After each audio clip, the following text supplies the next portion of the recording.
উম, আশা করি ভালো আছেন সবাই। আমার ভিডিওটি যে দেখছেন তার এই ভিডিওটি শুধু বিকাশ ব্যবহার সম্পর্কে বলা হবে। ভিডিওটি সবার জন্য না, যারা বিকাশ অ্যাপস ব্যবহার করতে জানেন না শুধু তাদের জন্যই। তো যাদের সিমে বিকাশ অ্যাকাউন্ট খোলা আছে কিন্তু মোবাইলে অ্যান্ড্রয়েড অনলাইন মাধ্যমে mobile recharge, send money, cash out, current bill, এই 4টা জিনিস যারা করতে পারেন না তাদেরকে আমি সহজে দেখাবো এবং বিকাশে কি কি ব্যবহার আছে আমি সেগুলো দেখাবো। তো আমি প্রথমে বিকাশ অ্যাপসটা আনইনস্টল করে দিয়েছি। তো আপনাদের বোঝার সুবিধার্থে আমি প্রথমে প্লে স্টোরে চলে যাব।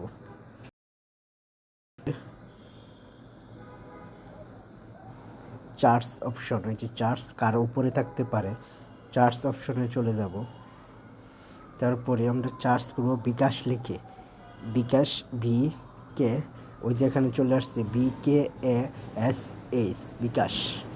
তো বিকাশ আসার পরে আমরা এখন এটা ইনস্টল করব। তো আমাদের এটা ইনস্টল হতে থাকুক। তো আশা করি ধৈর্য সহকারে দেখবেন।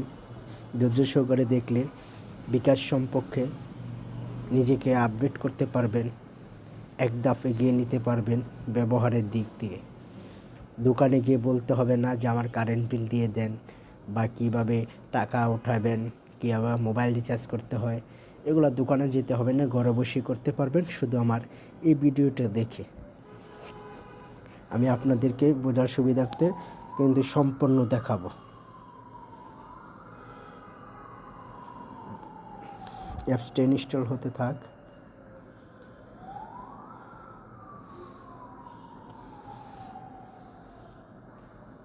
আমাদের বিকাশ অ্যাপ এখনও সম্পূর্ণ ইনস্টল হয় নাই।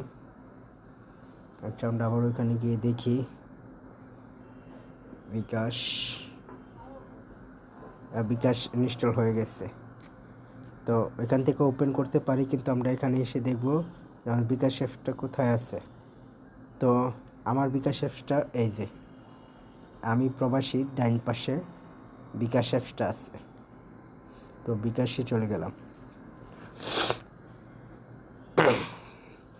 অ্যালাউ করে দিব নোটিফিকেশন, এটাও অ্যালাউ করব। এটা উপরেরটা দিয়ে দিব উইল্ড ইউজিং দ্য অ্যাপ। তো এখানে দুইটা কিছু কথা বলে নেই।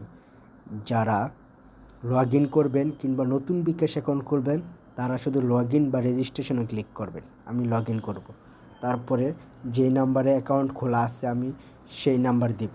আপনাদের যেটা খোলা আছে ওইটাই দিবেন, 018830357000। তারপর একটা সিম কোড আসবে, একটা মেসেজের অপেক্ষা করব। তারপরে যে অ্যালাউ করে দিব, কোডটা চলে আসছে, আমরা অ্যালাউ করব। তারপর আমার বিকাশ এখন আগে খোলা ছিল যার কারণে পিনকোড আসছে।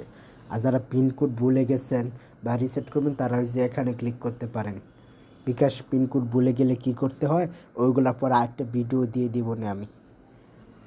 আমি এখন পিনকোড দেব।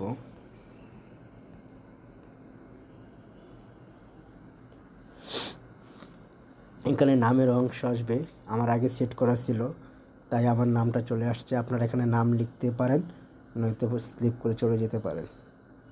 তারপর এখানে ছবি আছে, আমার ছবি আগে দেওয়া আছে, এখান থেকে ছবি সিলেক্ট করতে পারেন, নয়তো চলে যেতে পারেন। তারপরে আমরা বিকাশ নিয়ে আলোচনা করবো। এখন বিকাশের সাথে পরিচয় করে দিই। আমাদের প্রথমে করে থাকলে ভাষা বাংলা কিংবা ইংলিশ, যদি ইংলিশ করা থাকে কিভাবে বাংলা করব, আর বাংলা করা থাকলে কিভাবে ইংলিশ করব। তাহলে আমরা ওই যে এখানে বিকাশে একটা লোগো আছে, এখানে ক্লিক করব। তারপর এখানে ক্লিক করার পরে চলে আসব একটু নিচের দিকে আসে। এগুলা সম্পূর্ণ কাজ না জানলেও আপনাদের এখন চলবে, ঠিক আছে। কিন্তু এই যে ইংলিশ লেখা যেখানে আছে এখানে ক্লিক করলে আমার সেম ইয়েটা ইংলিশ হয়ে যাবে। আবার যদি এখানে ক্লিক করি বাংলা হয়ে যাবে। তো আমি বাংলা ভাষা বেশি পছন্দ করি, সুতরাং আমি বাংলা ভাষায় বেশি ব্যবহার করা হয় আমার, তাই আমি বাংলা রাখবো। তারপরে এখানে আছে send money, mobile recharge, cash out, payment, add money, play bill, saving, এইগুলো আছে। তো আমি আপনাদেরকে বুঝিয়ে দিই, পর বিস্তারিত বাকি ভিডিওতে বলবো অবশ্যই। সেন্ড মানি মানে এক অ্যাকাউন্ট থেকে অন্য অ্যাকাউন্টে টাকা ট্রান্সফার করতে হবে, এটাই হলো সেন্ড মানি। মোবাইল রিচার্জ, যে কোনো মোবাইলে টাকা রিচার্জ করা যাবে। ক্যাশ আউট, এই অ্যাকাউন্টে টাকাটা এজেন্ট মানে দোকান থেকে ক্যাশ আউট করতে পারবে আর টাকা ওঠানো। পেমেন্ট, কেনাকাটা করলে অনলাইনে পেমেন্ট করে এটা। অ্যাড মানি, ইসলামী ব্যাংক, অগ্রণী ব্যাংক, সোনালী ব্যাংক, যে কোনো ব্যাংক থেকে টাকা বিকাশ অ্যাকাউন্টে অ্যাড করা যায়। প্লে বিল, প্লে বিল দিয়ে কারেন্ট বিল, গ্যাস বিল, আকাশ ডিশ বিল এবং যে কোনো বিল পরিশোধ করা যায়। সেভিং, সেভিং অ্যাকাউন্টের কাজ হলো আপনি সপ্তাহে 250 বা মাসে টাকা অ্যাকাউন্টে ডিপোজিটের মতো রাখতে পারবেন। তারপর হচ্ছে কী লিখছে, মাইক্রো ফাইন্যান্স। মাইক্রো ফাইন্যান্স হচ্ছে এনজিও কিস্তি এগুলা পরিশোধ করে। BKash to bank influence, education free, শিক্ষার ফিস, লোন। আপনারা চাইলে বিকাশ থেকে লোনও নিতে পারবেন। লোন আমি একবার নিয়েছিলাম, তো এখন আমাকে লোন দিবে না, লোন পরিশোধ হয়ে গেছে।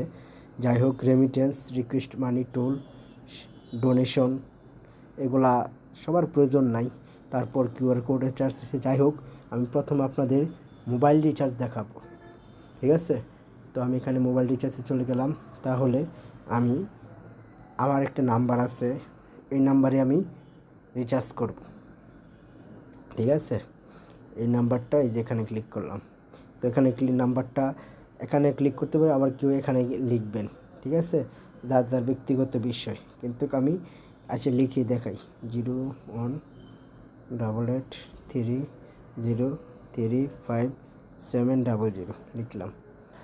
তারপর এটা হচ্ছে আমার রবি নাম্বার, তাই রবি ক্লিক করব। তারপরে এখান থেকে আপনারা ইন্টারনেট দেখতে পারবেন, কেমন ইন্টারনেট, মাই অফার দেখতে পারবেন, কল রেট, কত টাকা রিচার্জ করলে কম কাটবে, সব দেখবেন। তো আমার এসব দেখার প্রয়োজন নাই, আমি রিচার্জ করে ফেলবো। 40 টাকা রিচার্জ করব। তো 40 টাকার পরে এরিয়া জানে ক্লিক করব। তারপর পিনকোড দেব। তারপর এখানে মোবাইল রিচার্জ করতে ট্যাপ করলে এখানে ক্লিক করে রাখবো, চাপ দিয়ে ধরে রাখলেই হবে। হোমে ফিরে যাই, মানে আমাদের রিচার্জ হয়ে গেছে, ঠিক আছে? আমাদের রিচার্জ হয়ে গেছে। তাহলে যে ইনবক্স আছে ডান পাশে, ইনবক্সে আসলে লেনা দেনা দেখতে পারবো, নোটিফিকেশন। তো আমি এই যে রিচার্জ করছি, 40 টাকা রিচার্জ হয়েছে, বা এইভাবে এই যে, ঠিক আছে? এটা হলো এইটুকুই, ঠিক আছে? তারপরে আমি দেখাবো আপনাদের ক্যাশ আউট কীভাবে করতে হয়, এখনই দেখাচ্ছি।